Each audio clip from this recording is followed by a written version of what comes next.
अरे नमस्कार प्यारे बच्चों, कैसे हो? मस्त एकदम। आज अपन बात करेंगे स्फेरिकल मिरर्स के इंपॉर्टेंट टर्म्स के बारे में। इंपॉर्टेंट टर्म्स कौन कौन से होते हैं? पहले जैसे pole, centre of curvature, radius of curvature, principal axis, focus, focal length etcetera. क्या है इंपॉर्टेंट टर्म्स होते हैं स्फेरिकल मिरर के, वो आज अपन पढ़ने वाले हैं। तो स्टार्ट करें। देखो, तो हेडिंग रहेगी अपनी important terms related to spherical mirror.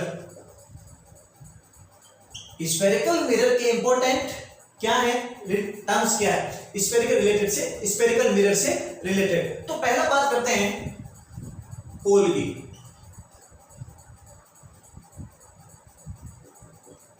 तो पोल क्या होता है?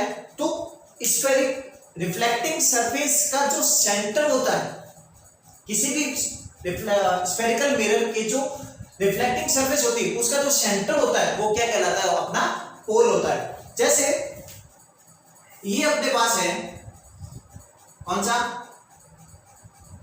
Concave mirror. ये अपने पास है कौन सा? कॉन्वेक्स मिरर का ये जो रिफ्लेक्टिंग सरफेस है इसका जो मिड पॉइंट होता है वो क्या कहलाता है? अपना पोल। तो लिखे the mid point of the reflecting surface of the spherical mirror is called pole. मतलब रिफ्लेक्टिंग सरफेस जो होती है स्फेरिकल मिरर की, जो उसका मिड पॉइंट होता है वो क्या कहलाता है? आपका पोल कहलाता है। तो इसको P से रिप्रेजेंट करते हैं। It is represent by P। Clear हुआ? तो ये अपने का है क्या है? पोल। क्लियर। दूसरी बात करते हैं सेंटर ऑफ कर्वेचर के बारे में। सेंटर ऑफ कर्वेचर क्या होता है? सुनो, तो अपना जो ये स्फेरिकल मिरर होता है वो किससे बना होता है? कुछ इस टाइप से बना होता है। ये अपना कौन सा है? कॉनकेव। ये कौन सा है? कॉन्वेक्स। तो ये जो स्फेरिकल ये रिफ्लेक्टिंग सरफेस है कुछ ऐसी स्फेयर से मिलकर बनी होगी। ये भी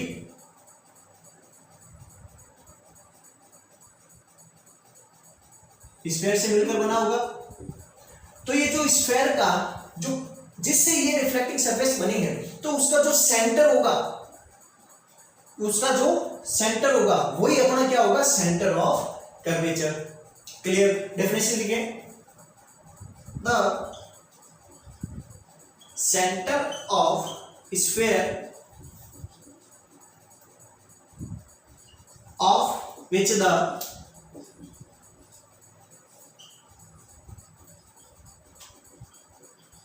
reflecting surface of the spherical mirror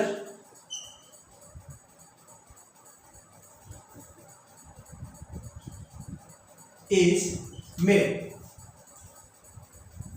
The center of the sphere of which the reflecting surface of the spherical mirror is made is called center of curvature.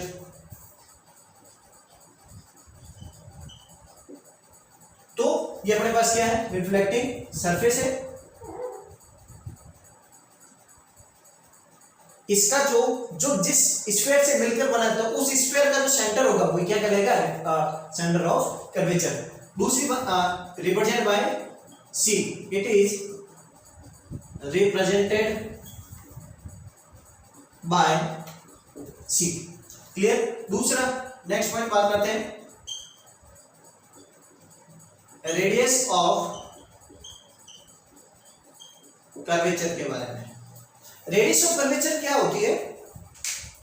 जिस स्फीयर सिर्फ अपना रिफ्लेक्टिंग सरफेस मिलकर बनी होती है, उसकी जो रेडियस होती है वही क्या कहलाती है, रेडियस ऑफ कर्वेचर। या दूसरी बात, दूसरे शब्दों में बात करें तो पोल और सेंटर के बीच की जो डिस्टेंस होती है वो क्या कहलाती है, radius of curvature.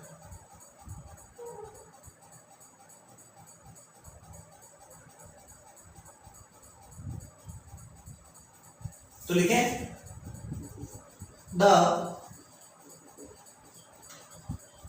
Distance between centre of curvature and pole of the reflecting surface is called radius of curvature।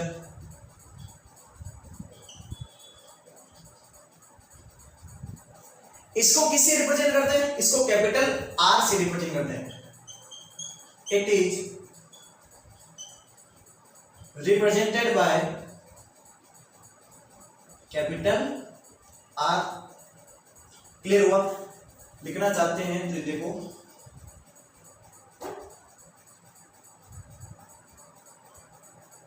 C P ये आर, ये अपन बना सकते हैं। क्लियर हुआ? आगे चले।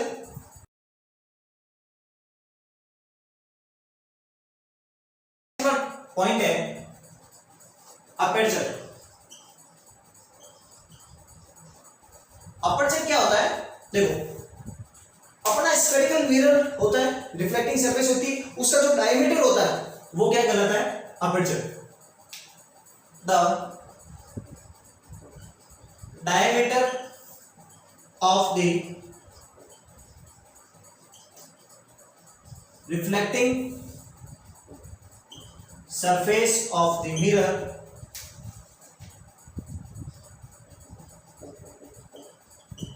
is called aperture।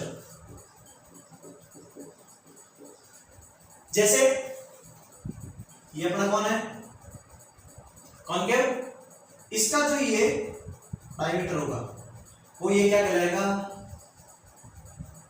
Aperture. Clear हुआ? या इसकी बात करें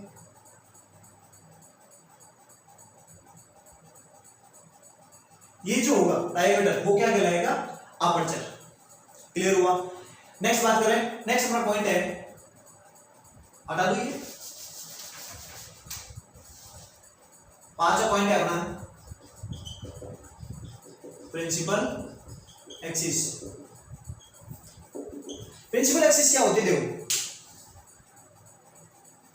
रिफ्लेक्ट, ये अपना कौन सा है, मिरर, एक ऐसी इमेजिनरी लाइन जो किसी भी मिरर के सेंटर ऑफ कर्वेचर और पोल से क्या होती हो, पास होती हो। सेंटर ऑफ कर्वेचर और पोल से पास होने वाली इमेजिनरी लाइन को क्या बोलेंगे, प्रिंसिपल एक्सिस। तो लिखे imaginary line passing through center of curvature and pole of the spherical mirror is called principal axis। जैसे यहां देखो ये सी अपना, ये पी,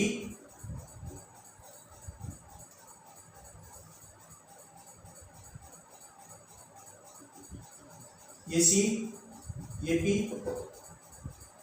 से पास होने वाली इमेजिनरी लाइन को क्या बोलेंगे, प्रिंसिपल एक्सिस। क्लियर हुआ? नेक्स्ट अपना पॉइंट है फोकस या principal focus.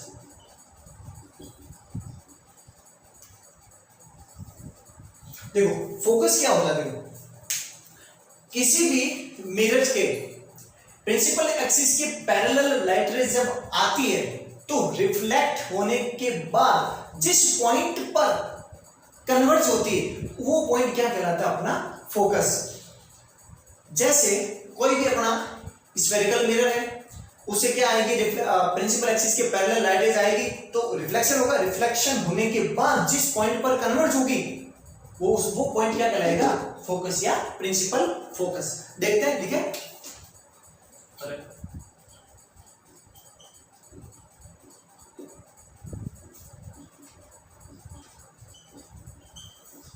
Point of principal axis at which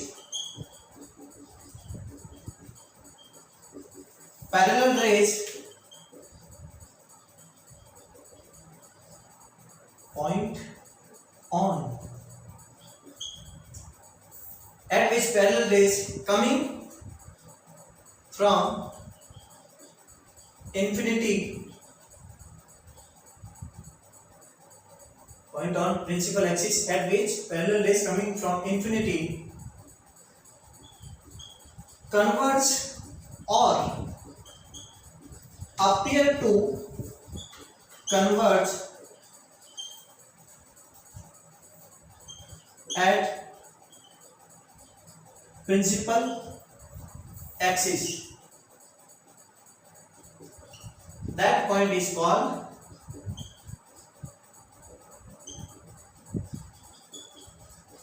focus. जैसे देख मैं एग्जांपल लेता हूं, मैं ये अपना कॉनकेव मिरर, ये पोल, ये सेंटर। जैसे लाइट रेज पैरेलल आएगी तो रिफ्लेक्शन के बाद जिस पॉइंट से पास होगी तो ये जो पॉइंट होगा वो आपका प्रिंसिपल फोकस होगा या फोकस होगा। या एपियर टू कन्वर्ज का मतलब क्या है सर? एपियर टू कन्वर्ज का मतलब है दो मिरर होते हैं अपने पास, ये प्रिंसिपल एक्सिस, पोल, सेंटर। लाइट रेज पैरेलल आई, क्या हुई, फोकस से पास हुई। क्लियर हुआ? ये अपना पॉइंट था फोकस और फोकस या प्रिंसिपल फोकस। क्लियर हुआ? नेक्स्ट अपना पॉइंट है फोकल लेंथ। फोकल लेंथ क्या होती है? जनरली कुछ नहीं होती है, पोल और फोकस के बीच की जो डिस्टेंस होती है वो क्या कहलाती है, फोकल लेंथ। क्लियर हुआ? हटा दूं मैं।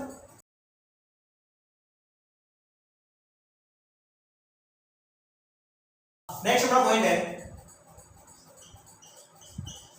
Focal length. फोकल लेंथ क्या होती है? तो the distance between pole and focus point के बीच की जो डिस्टेंस होती है वो क्या कहलाती है, अपनी फोकल लेंथ। तो लिखे the distance between pole and focus of the